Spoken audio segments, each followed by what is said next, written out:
வணக்கம் நண்பா நண்பீஸ், எல்லாரும் எப்படி இருக்கீங்க? ஐ ஹோப் எல்லாரும் நல்லா இருப்பீங்கன்னு நினைக்கிறேன். என்னோட பேர் தான் ஸ்பைடி. இதுதான் உங்கள் ஸ்கைஃப் ஸ்டுடியோ தமிழ். இன்னைக்கு நம்ம எதை பற்றி பார்க்க போகிறோம்னா, சோலோ லெவலிங்கோட எபிசோட் 7 பற்றி ஃபுல்லாக எக்ஸ்போஸ் பண்ண போகிறோம். ஸோ வாங்க வளவலன்னு பேசாமல் வீடியோக்குள்ளே போகலாம். எபிசோடோட ஸ்டார்டிங்கில் லிமின்ஸ்னு ஒருத்தனை எல்லாரும் பேட்டி எடுத்துகிட்டு இருக்காங்க. இதை நம்ம ஜின்ஹூ நின்று வேடிக்கை பார்த்துட்டு இருக்காரு. அவனும் வள கொலன்னு என்னென்னமோ பேசிக்கிட்டு இருக்கான். கேப்படமாக பேசிகிட்டு இருக்கான். அவன் என்னென்னமோ விழிப்புணர்வு அது இதுன்னு பேசிகிட்டு இருக்கான். ஹண்டர்ன்னு சொல்லி ஏதோ பேசிகிட்டு இருக்கான். அந்த நேரத்தில் நம்ம ஜின்னு கிராஸ் ஆகாரு. அப்போது பாடி கார்டு கையை போட்டு நிற்பாட்டி, எங்கே போகிற, உனக்குலாம் இங்கே அலோடு கிடையாது, நீ இல்லை இங்கே போகக்கூடாதுன்னு சொல்லிட்டு இருக்காங்க. அந்த லிமிட்ஸ் சொல்லி வேடிக்கை பார்த்துட்டு இருக்கான். இங்கெல்லாம் யாருக்கு அலோடு கிடையாது, வெளியே போய்டு அப்படின்னு சொல்லும்போது பக்கத்தில் வந்து யாரும் நின்று அவனை நான் தான் கூப்பிட்டேன்னு சொல்கிறாங்க. அது யாருன்னு பார்த்தா சேர்மன் கோ.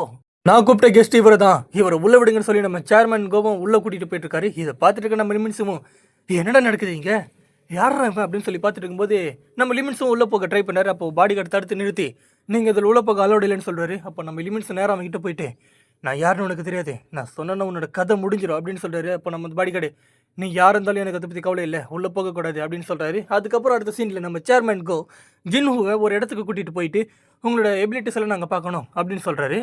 அப்போ நம்ம ஜின்ஹூ ஒரு சமனிங் பண்ணுறாரு. இதை பார்த்துருக்க அந்த அசிஸ்டன்ட்டு, உங்களால் சமனிங் கூட பண்ண முடியும் அப்படின்னு சொல்லும்போது நம்ம ஜின்ஹூவால் என்னால் இது மட்டும் தான் முடியும் அப்படின்னு சொல்கிறாரு. அப்போ நம்ம சேர்மனுக்கோ அவர்கிட்ட வந்து அவங்களால இதுக்கு மேலேயும் பண்ண முடியும், தயவு செஞ்சு உங்கள் திறமைகளை காட்டுங்கன்னு சொல்லும்போது நம்ம ஜின்ஹூ சரி வேறு வழியில் காட்டியாகணும்னு சொல்லிட்டு ஒரு 30-40 பேர்கிட்ட சமனிங் பண்ணுறாரு.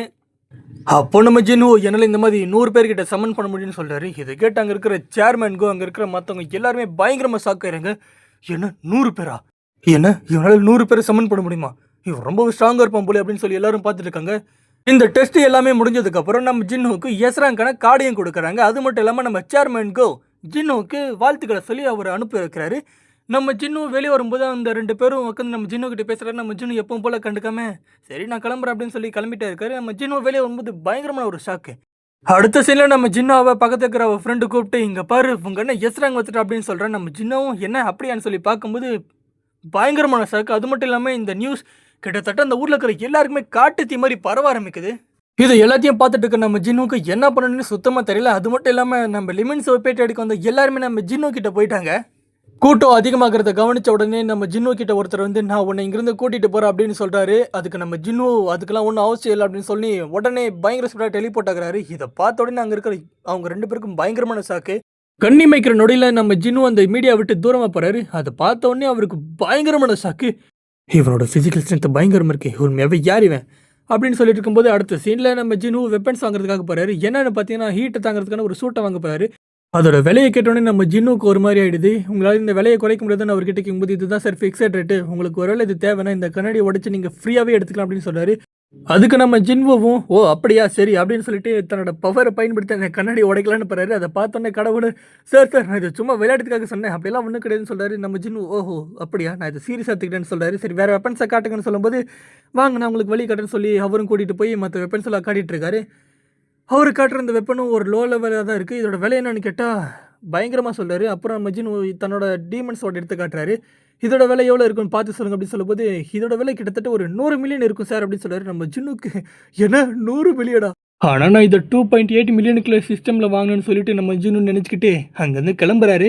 அடுத்த சீனில் நம்ம ஜின்னுவோட தம்பி, அதாவது தம்பி மாதிரி அவர் போய் நம்ம ஜின்னு கிட்ட என் கூட சேர்ந்துக்கோங்க அப்படின்னு சொல்கிறாரு. அதுக்கு நம்ம ஜின்னு என்னை மன்னிச்சிடு, என்னால் சேர முடியாது, வேணும்னா இப்படி பண்ணலாம், நீ வேணா என் கூட வந்து சேர்ந்துடு அப்படின்னு சொல்கிறாரு. அவங்க அப்பாவும் கோவமாயிட்டு, இதுக்காக தான் நான் உன்னை அமிச்சேனா, உன்னை நான் ரொம்ப நம்பினேன் அப்படின்னு சொல்லி பேசிகிட்டு இருக்காரு. அதுக்கப்புறம் நம்ம ஜின்ஹூவோட தம்பி சரி ரைட்டு இது வேலைக்காக அப்படின்னு சொல்லிட்டு, நான் ஜின்ஹூ கூடயே போய் வேலை செய்ய போகிறேன் அப்படின்னு சொல்கிறாரு. அது கேட்டதும் அவங்க அப்பா, இதுதான் கடைசி மூடினா போயிடு அப்படின்னு சொல்கிறாரு. அதுக்கு அடுத்த சீனில் நம்ம ஜின்னு, நான் திரும்ப ஒரு வாரம் வெளியே போகிறேன் அப்படின்னு சொல்கிறாரு. அதுக்கு அவங்க தங்கச்சி, என்ன திரும்ப ஒரு வாரம் வெளியே போடியா, யார் கூட அப்படின்னு கேட்கும்போது அதுக்கு ஜின்னு என்ன சொல்கிறதுன்னு தெரியல. அந்த நேரம் பார்த்து தான் நம்ம ஜின்னுவோட தம்பி என்ட்ரி கொடுக்குறாரு. வாடாமாவனேன்னு சொல்லிட்டு, நான் இவன் கூட தான் வெளியே போக போகிறேன் அப்படின்னு சொல்கிறாரு. அடுத்த சீனில் நம்ம ஜின்ஹூ தன்னோட தங்கச்சியை பாதுகாக்கிறதுக்காக ஒரு ஷேடோ பீஸ்ட்டை விடுறாரு. என்னோட தங்கச்சியை நீ தான் பார்த்துக்கணும், நான் வர இருக்கு அப்படின்னு சொல்லிட்டு முடிக்கிறாரு. அடுத்த நாள் காலையில் நம்ம ஜின்னோட தம்பி அவரை ட்ராப் பண்ணிட்டு போயிடுறாரு. அதுக்கப்புறம் நம்ம ஜின்ஹூ அந்த டஞ்சனுக்குள்ளே என்ட்ரி கொடுக்குறாரு. என்ட்ரி கொடுத்ததும் அந்த டஞ்சனில் இருக்கிற 76வது ஃப்ளோருக்கும் போகிறாரு. 76வது ஃப்ளோரில் இருக்கிற மாஸ்டர் கூட சண்டை போடுறதுக்காக ஃபேங்கன்ற ஒரு ஷேடோ பீஸ்ட்டை பயன்படுத்தி அந்த மாஸ்டர் கூட சண்டை போட்டு அந்த சண்டையிலையும் ஜெயிக்கிறாங்க.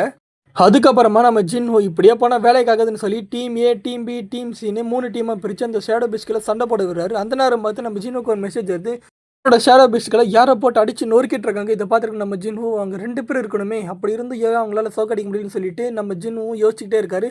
சரி என்னதான் நடக்குதுன்னு போய் பார்த்துட்டோன்னு சொல்லிட்டு நம்ம ஜின்ஹூ அங்கேருந்து கிளம்புறாரு. அடுத்த சீனில் நம்ம ஜின்னுவோட ஷேடோ பீஸை எல்லாத்தையும் அந்த வெதர்மேன் டீம் போட்டு அடித்து நொறுக்கிட்டு இருக்கு. இது எல்லாத்தையும் நம்ம ஜின்னு நின்று வேடிக்கை பார்த்துட்டு இருக்காரு. அதுக்கப்புறம் நம்ம ஜின்னுவோ என்ட்ரி கொடுத்து அவங்க கூட சண்டை போட்டுருக்காரு. அப்படி சண்டை போட்டுட்டு இருக்கும்போது அங்கே இருக்கிற 2 பேரை அவர் ஜின்னுவை போட்டு தள்ளிடுறாரு. அந்த 2 பேரையும் போட்டு தள்ளதுக்கப்புறம் நம்ம ஜின்னு ஒரு சிரிப்பு சிரிச்சுட்டு வெதர்மேன் கார்டுக்கு கூட பயம் வரும் போலே அப்படின்னு சொல்லி பேசுறாரு. அதோட இந்த எபிசோட அப்படியே முடியுது. இந்த வீடியோ பிடிச்சிருந்தா மறக்காம லைக் பண்ணுங்கள், ஷேர் பண்ணுங்கள், சப்ஸ்கிரைப் பண்ணுங்கள். நான் உங்களை அடுத்த வீடியோவில் பார்க்குறேன்.